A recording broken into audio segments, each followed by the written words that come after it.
Les races avicoles françaises constituent une biodiversité unique qui contribue au patrimoine culturel, historique et gastronomique. On recense 47 races pour la seule espèce Gallus, donc ce sont les poulets de chair et également les poules pondeuses, et ce sans compter toutes les autres espèces, tout ce qui est oie, dinde, pintade ou canard. Ces races sont dites locales, donc elles sont en général apparentées à un territoire. On a par exemple la coucou-de-Rennes qui est rattachée au territoire de Bretagne, la poule grise du Vercors pour les départements de la Drôme ou de l'Isère, ou encore la poule gasconne pour le sud-ouest. De plus, ces races locales sont dites à faible effectif, donc avec des petites productions, ce qui les apparente à des circuits courts de commercialisation.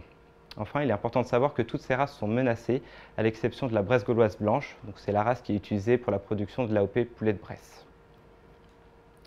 Le coût de gestion et de maintien de ces populations est élevé, d'autant plus pour des collectifs de races locales qui ont en général des moyens financiers assez réduits.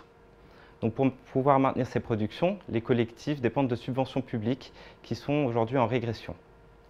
De plus, un dispositif d'aide européen a été mis en place pour aider les agriculteurs à conserver des races locales sur leurs exploitations.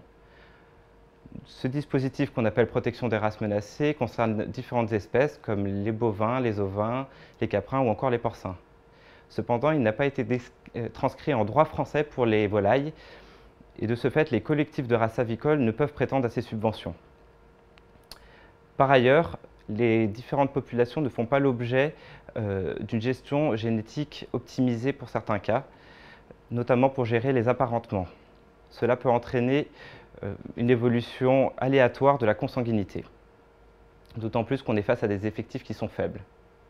Ainsi, il y avait un réel risque de perte de biodiversité avicole si rien n'était fait, et la mise en péril des filières de races locales.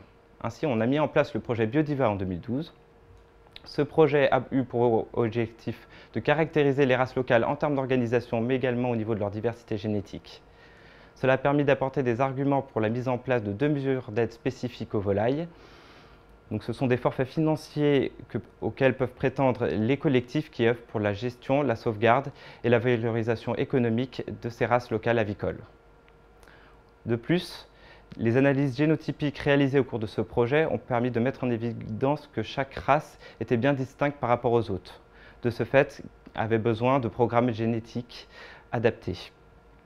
Donc, au cours du projet, on a pu mettre en place des outils de gestion génétique au cas par cas et également la réalisation d'audits pour assurer une bonne gestion génétique et des effectifs suffisants. Je vous remercie, au revoir.